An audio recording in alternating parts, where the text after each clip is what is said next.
ఈరోజు అయితే మా ఇంట్లో ఊతప్ప ఇడ్లీ పిండితో ఎలా తయారు చేయాలో చూద్దాం.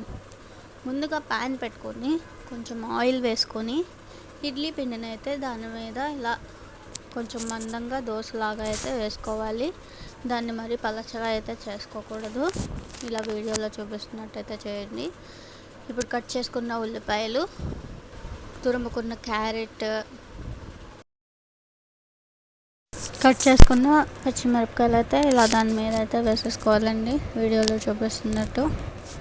ఇప్పుడు దానిపైన అయితే కొంచెం ఆయిల్ అయితే వేసుకోవాలండి. ఇంకా మూత పెట్టేసేయాలి.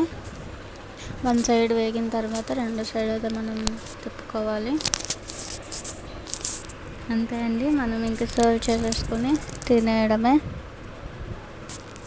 నేనైతే పల్లీల చట్నీ ఇంకా కారపొడితో అయితే తినేస్తున్నానండి.